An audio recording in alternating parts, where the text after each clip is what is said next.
Bismillah ar-Rahman ar-Rahim. This is a part in a series about the Israeli army attacks and war against Palestine.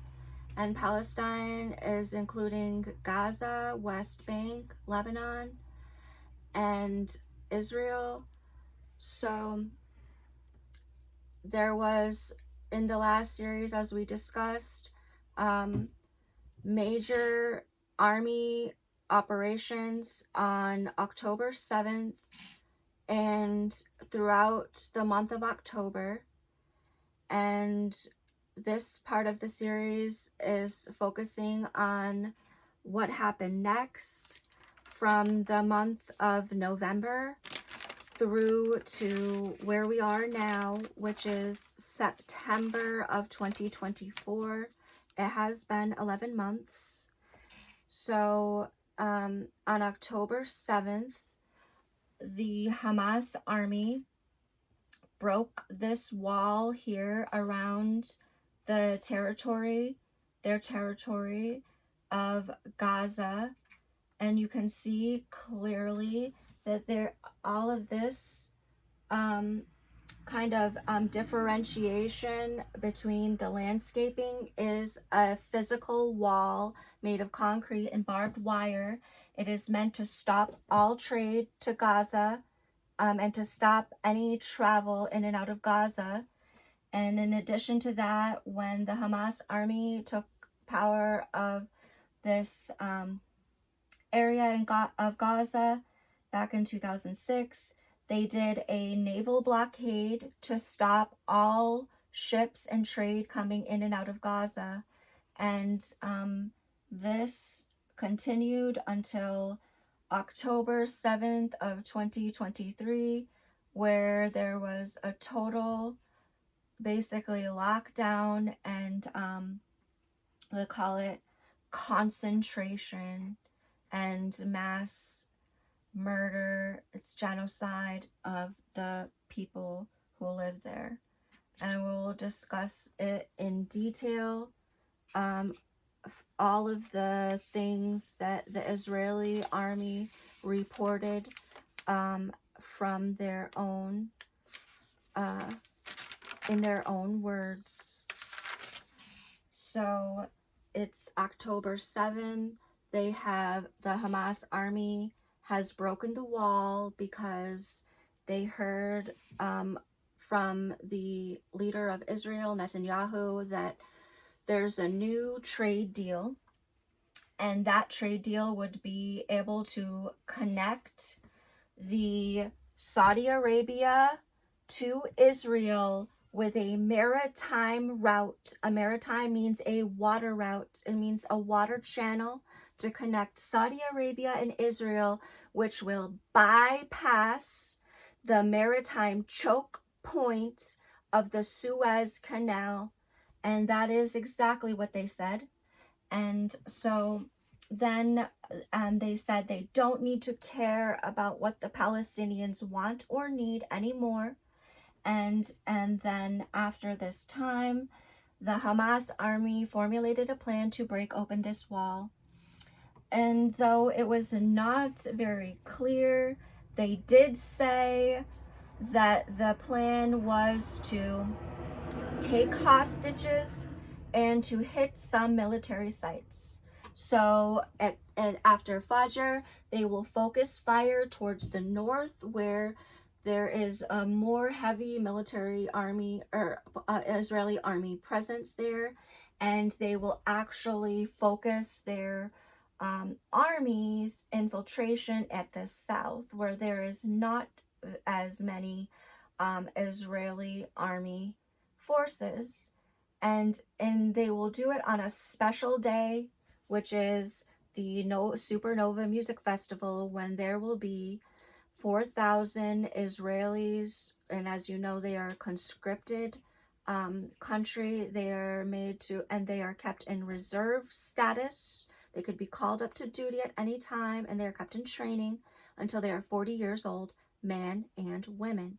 So they are all having a festival, music festival here at Reem, and there is a specific purpose for the Hamas army to encircle this party and to kill and capture as many of these people as they can at that festival, and secondarily, in effort to take more hostages, to get a greater number of hostage, they were able to get another 100 by focusing forces here at Naraz, by coming out from Kuza through these fields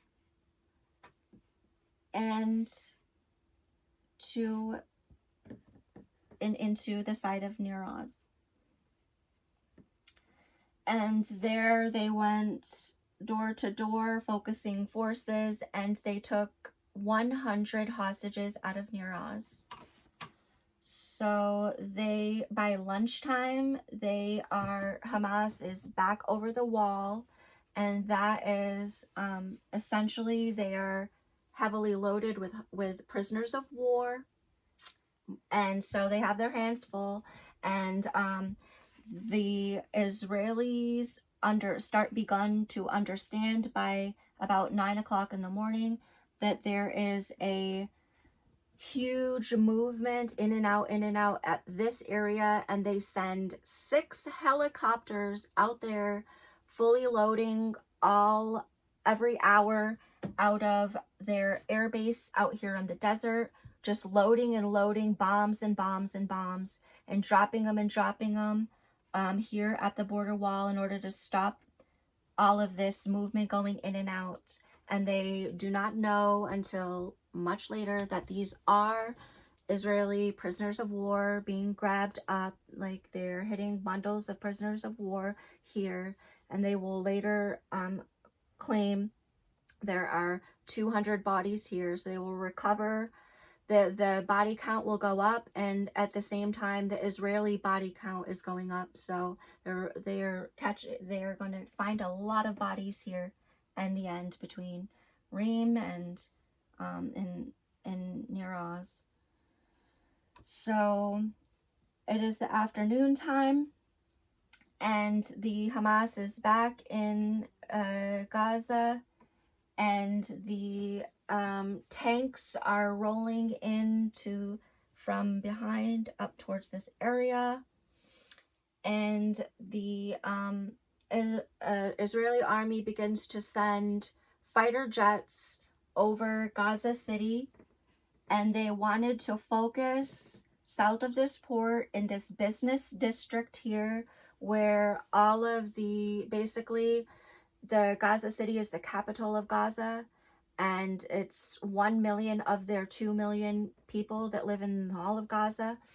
And there's 1 million people here, so this is a big, important place. And these are all of the government offices.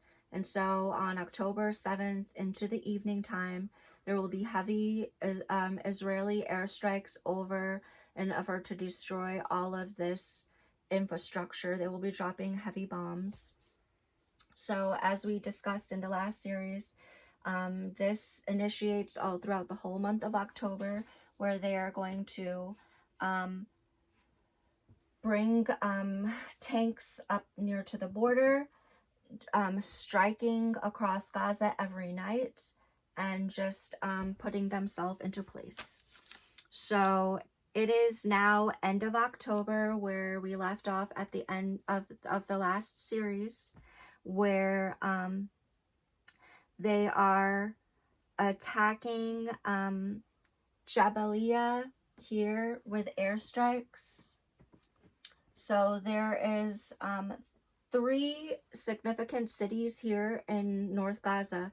That is Gaza City, Jabalia, and Beit Hanun. Those are the biggest concentrations. Beit Hanun is like 30,000. Jabalia is like a couple 100,000, and then the more like 600 to 700,000 are going to be in this Gaza City area.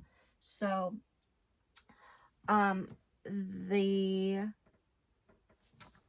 let's see here.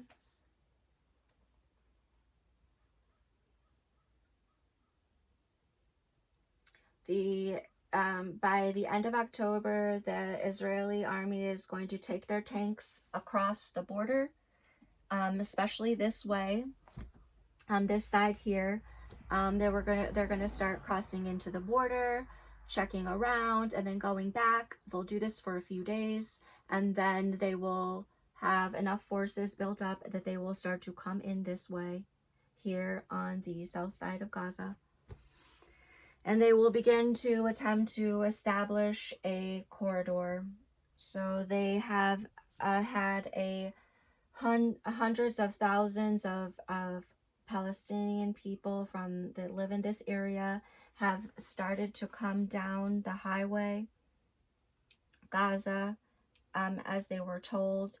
And the reason why the people are moving very fast and going from the city is because every night of October there was 200 strikes in the night, and up to 500 and 700 when they were doing large airstrike campaigns, because they had gotten new bomb packages off the shoreline from the Americans. They had arrived with new bomb packages, and they were immediately deployed, and they had done almost nearly 1,000 targets in one night in October, and they were focused on attacking all of this infrastructure in Gaza and in Jabalia, in order to get the people to start to go and to demand evacuation orders.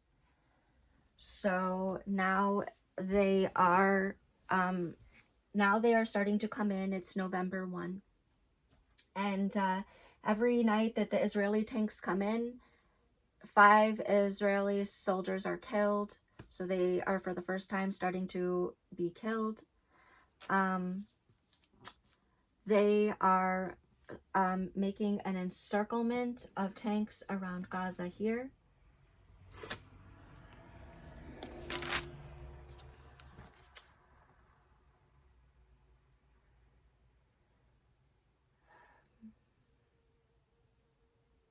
They start a major attacks in Beit Hanun. So they will make a strategy of trying to use this city as a forward, like to basically try to occupy Beit Hanun, and to occupy Beit Hanun would basically make sure that they have full control of this northern area and the north end of the Salahuddin Highway. So in the first 2 weeks of November, the Israeli army will be striking Beit Hanun every night with 100 airstrikes, and they will be giving evacuation orders to the people there, and trying to, and in the end of the 2 weeks, most all of Beit Hanun will be destroyed. They will say that that it has been demolished. They will attack people here along the highway as people are trying to run down the highway. Every day from October and onward throughout this last 11 months, Hezbollah sends 1 drone every day across the Lebanese border, and throughout this time they send rockets every week, and the Israeli army is always responding to this in the same way, which is cross the border attack, using a drone or an airstrike. And as you'll see, that they'll kill just any variety of targets that are along the Lebanese border because of that. So there is a Israeli drone attack on 2 ambulances in Lebanon. And then on November 6th, they will tell all of the Israeli people near the border of Lebanon, please evacuate, go from your home. That's 60,000 people in that area. And on November 6th in the night, the Israeli army will say, we dropped 450 airstrikes in Gaza in this night. On the next day, on November 7th, the Israeli army will say, we are 100 meters from Al-Shifa Hospital. And Al-Shifa is in the North Gaza. Let's see. It is the biggest hospital in North Gaza.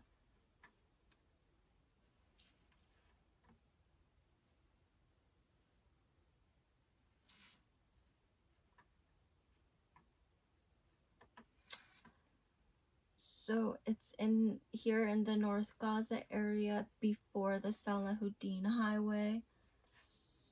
Let's see.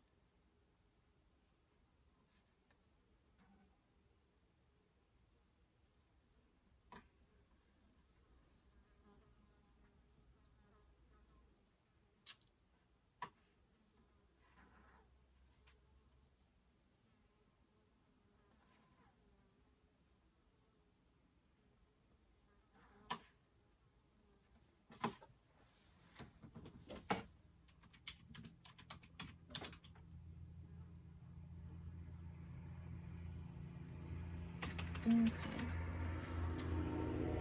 It is on the corner of Shifa Road and there. So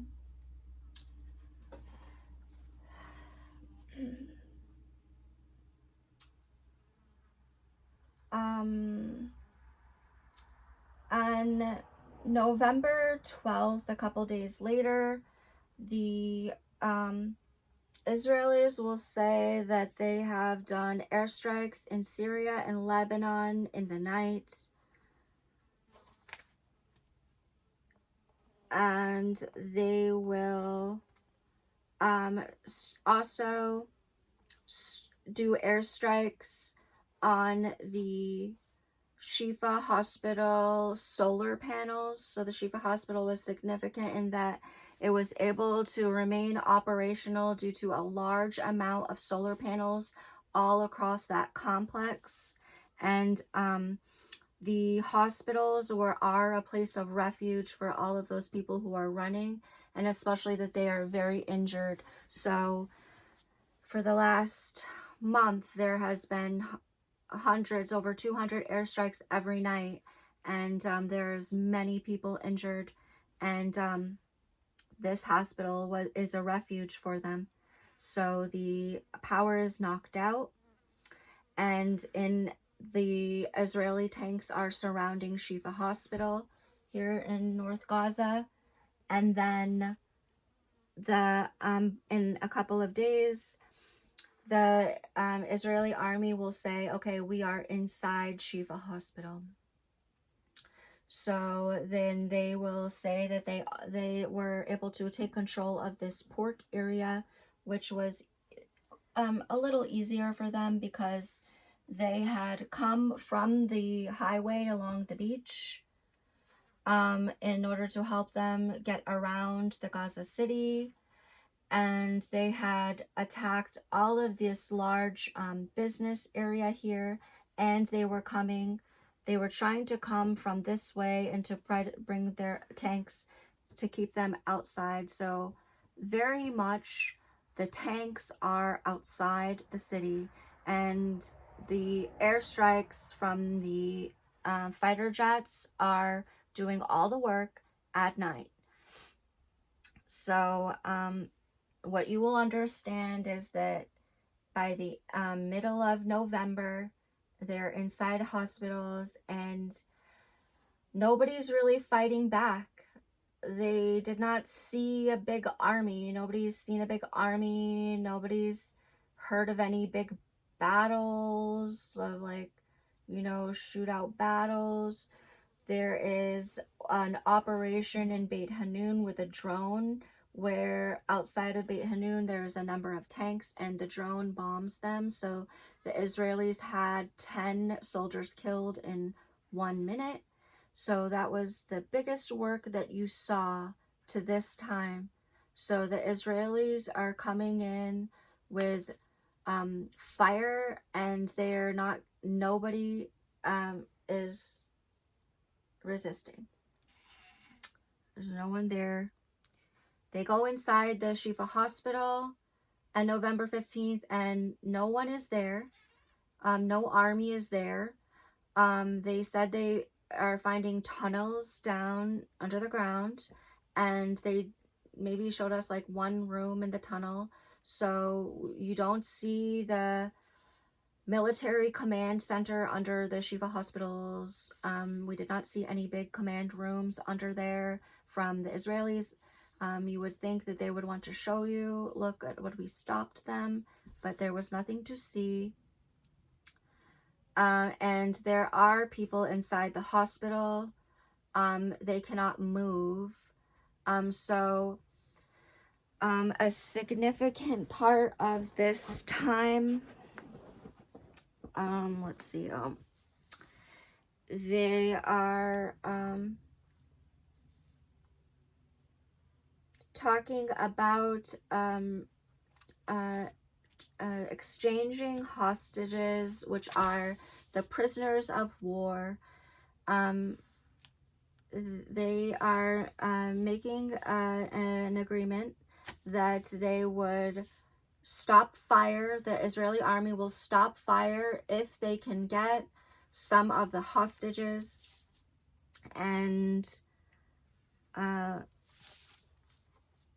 even in this time, there's rockets on the border of Lebanon, and the Israeli army airstrikes 2 journalists driving around in the road in Lebanon. And then on November 21st, just a couple days later, the Israeli army orders that all of the people who live in the Jabalia camp, they must go. And the Israeli army has their tanks around Jabalia. So Jabalia is here. It is one of the 3 important cities here up at the North Gaza, which is Gaza City, Jabalia, and Beit Hanun. And so Jabalia has a big refugee camp that's focused here. And here, this part of Jabalia here is where they have the schools and the businesses and the mosques. And that is their business district is connecting them to the beach in Gaza City, to the north of Gaza City. So they have tanks around Jabalia camp, and they are telling 300,000 people, you need to get on this highway and travel down south, and they will kill everyone inside the city. And as they travel, who they want to, they feel that if it is anyone that looks like basically all men, absolutely, because they would not allow men to pass, not any usual young men, as you will hear them repeat all throughout this, that Hamas is built into the civilian infrastructure. That means that all of the masjids are Hamas masjids. All of the sheikhs are Hamas sheikhs. All of the hospitals are Hamas hospitals. All of the doctors are Hamas doctors.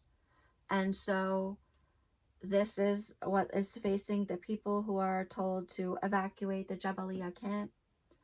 And the airstrikes are continuing, especially probably more focused here on the business area where the important social infrastructure is.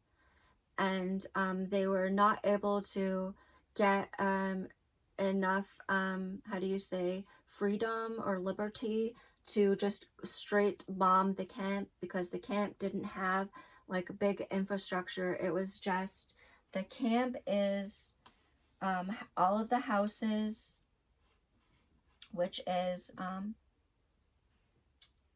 you know, 1 to 2 levels. So they are about 2 different levels. You have 1 and then 2 floors in the homes. And these are refugee camps where, especially like Jabalia, they don't have all electricity.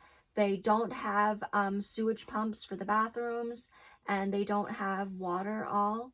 And at this time, when the war started, all of the power is cut to all of the area. So there is still 300,000 people staying in here, and they will start to go. And I think that on the Google images, we are maybe seeing different overlays, because seems like the satellite images are changing when you pan in or pan out. So that they are changing the year that the satellite image was taken on. And in November 21, this is when they are telling all of the Palestinians to get out of Jabalia, and they have all of their tanks around it. They will, in the night, use 300 bombs in 24 hours. They will do airstrike after airstrike. They will have helicopter gunships flying around Jabalia and shooting and dropping bombs. And they will continue this for a couple of days. A couple of days later, there will be a ceasefire, and the ceasefire will start when 20 of the prisoners of war from Hamas, that Hamas took on October 7th, 20 people will be allowed free from Gaza to go back home to Israel. And 2 days later, 10 more prisoners of war from Hamas are given back to Israel. Then 2 days later, on November 29, there is 80 prisoners of war allowed to go free into Israel. And this will continue for 7 days to the time there is 110 Israeli prisoners of war set free from Hamas. And this time, all of the hospitals through North Gaza are surrounded by Israeli tanks. Each hospital is surrounded by tanks. There will be 200,000 Palestinian people in this North Gaza area out from the 1 million that were there the month before. And the people in the hospitals are going to be the people who cannot move, who have been hit by bombs, and cannot live if they go out of this hospital. And the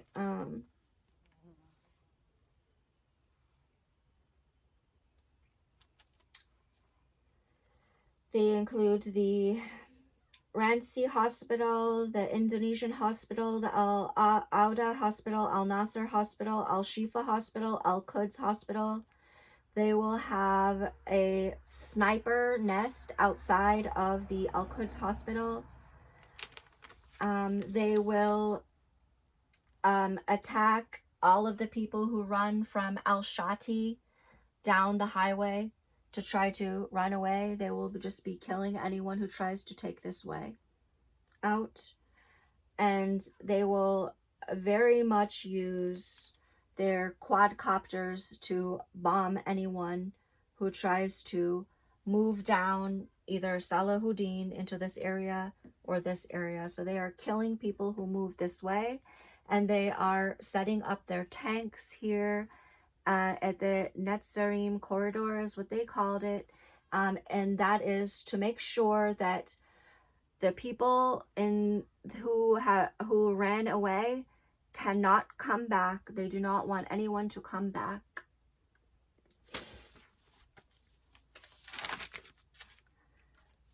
So this is the end of November. They have 110 prisoners of war back in Israel.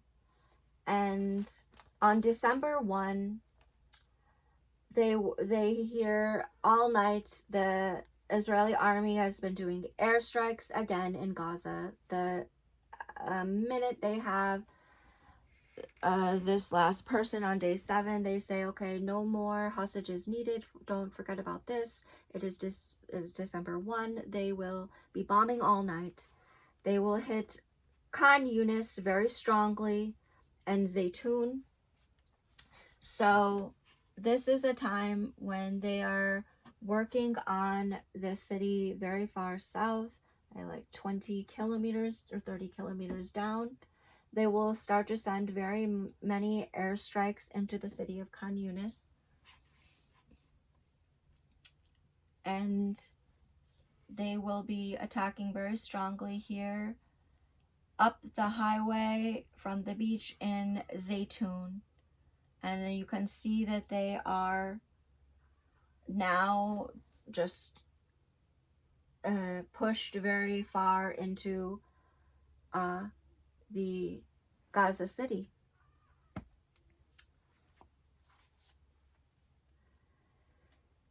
So it's December, and it's been 60 days, 2 months, 60 days from the start of these airstrikes. And they will think on December 5 that they will do 100 airstrikes in 30 minutes on the city of Khan Yunis. And they will start to focus a lot of attention there at Khan Yunis. So they're going to do 100 strikes in 30 minutes in the dark of the night. And you will see fire in the sky across the city Khan Yunis from all of these airstrikes. And in this night, the Israeli army will move all of their tanks 1 kilometer outside of Khan Yunis. And they will bomb Yemen, Sana's the capital in Yemen, over in the night. They will fly down and bomb them as well. And in December, they will have started to put water pumps, 5 water pumps, from the ocean into the Al-Shati camp. They have forces here that will start to set up water pumps, and they will focus these 5 water pumps into Al-Shati camp here, which is a refugee camp. These are just small homes here. They will say, we see there is tunnels down under Al-Shati camp, and they will send water pumps there, or they will start to install the water pumps. They will, on December 8th, they will start to move some of the tanks from Beit Hanun place here down to Khan Yunis.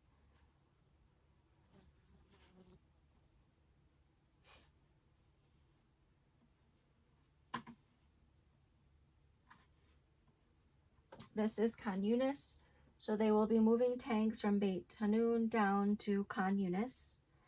And they will say that we have the same number of tanks here in Jabalia and the same number of tanks here in Khan Yunis, half and half.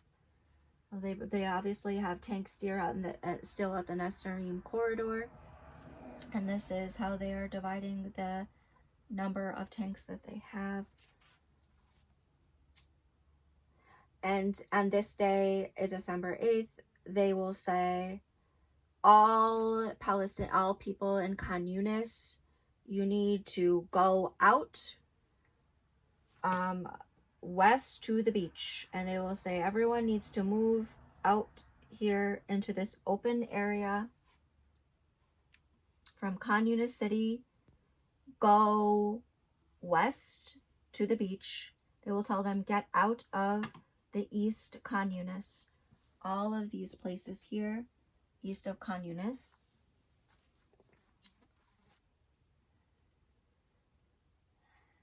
And they will start airstrikes like Khan Yunis had never seen before. 450 airstrikes in 24 hours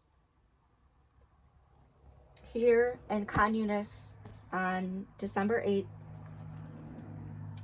And a couple days later, on December 13th, they will say, we are starting the water pumps in the Al-Shati camp here at Gaza, and they will start to pump water into the tunnels that they had using 5 water pumps. They will say that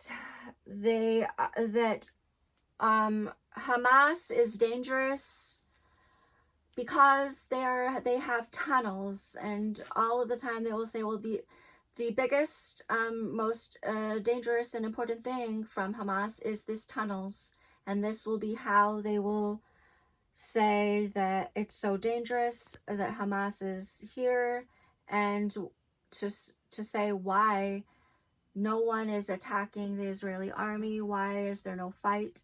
There's no fight here. No one's fighting back. Where is Hamas? I didn't see him. I don't see Hamas.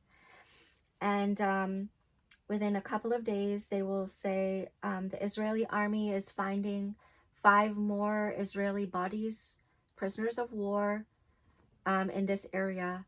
And you could only think, because you did not hear about any firefight, that, well, maybe it was the water that you pumped into the tunnels that killed the Israeli prisoners of war, because all we know is that you found 5 bodies. And then in a couple of days, they will say there will be here in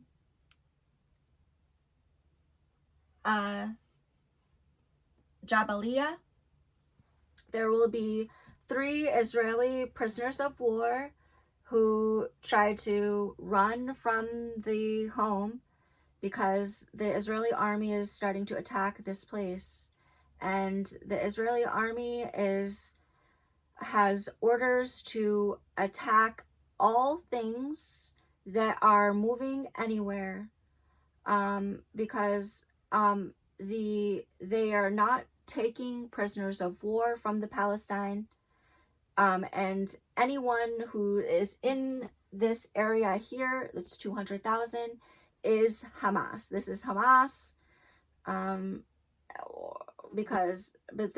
the true story is that they are the people who have been hit with the bombs from all of October and November, and they can't move. And pretty much that's who's going to be there, because they're not actually getting any fights. So 3 people run out from the room. The Israeli tanks hit them as they are told to do, and they learn this is Israeli prisoners of war dead on the ground. And now they have a problem because it's only been a couple of days, and there is now 8 Israeli prisoners of war killed on the battlefield. And the Israeli army cannot say anything to the Israeli people about this. It doesn't have anything good to say about it. And as you will learn that in this time, the people of Israel start to go crazy. The people of Israel are starting very big protests, and they are asking that give Hamas anything they ask for if they would just give us the prisoners of war. And Netanyahu said, no, this is very dangerous. We must continue the bombings. And he will not hear anything that the Israeli people say. And on December 21, as you know, it's a couple days more, there will be a big bombing in the night on Jabalia.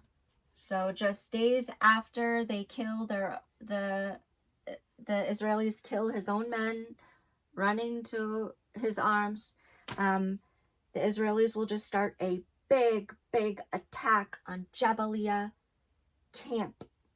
Because as you know, there's a Jabalia camp here, and then his businesses and offices of the government are more, and the city hall is more on this side near the Gaza center. So they are focusing on the Jabalia camp, and that is here, Jabalia camp.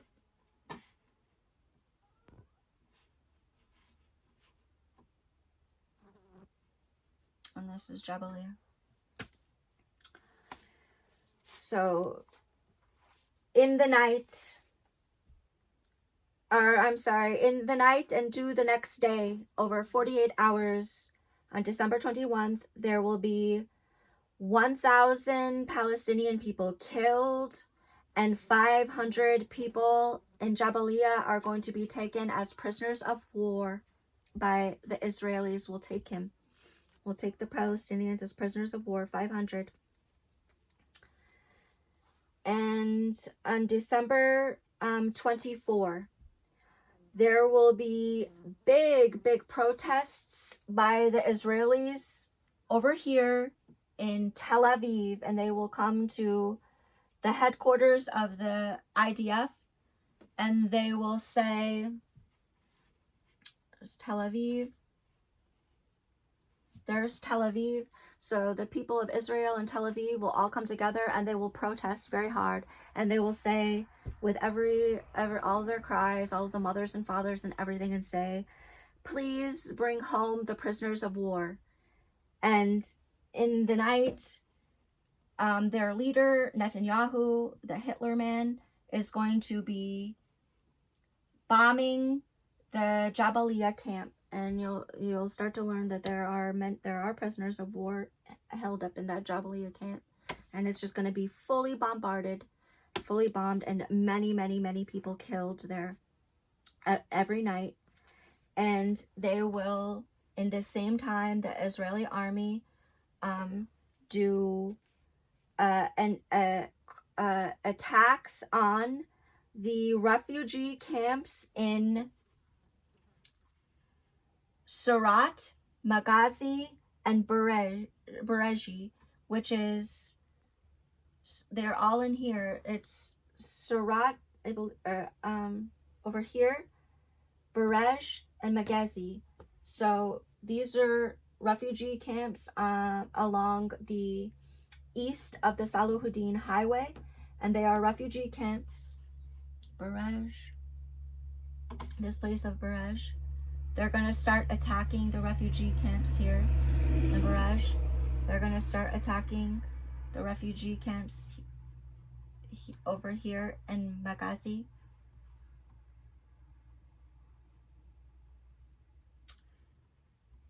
And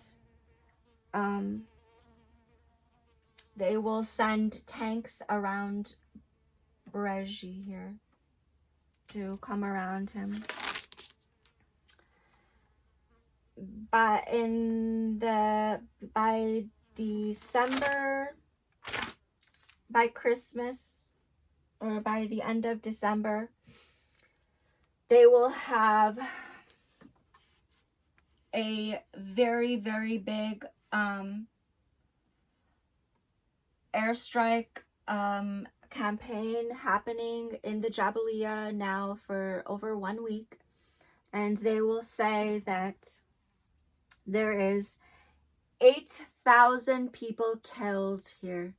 Now, you know that this area here was more than 1 million, and you know that after October, they were told to please go out of the city, and now there's only 200,000 here, and they're the people who can't move. And they will tell you that now, 1 month later in December, there is 8,000 killed, 8,000 from 200,000. And this is happening in 1 week.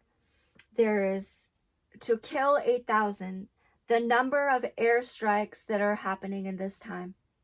And this is a media blackout. There are, the Israeli news are not going to be reporting the number of airstrikes that they are doing in the night. They are going to report only the number of people killed, changing from the 1,000 to the 8,000 after a week has passed. And they will say that they have nearly 1,000 prisoners of war.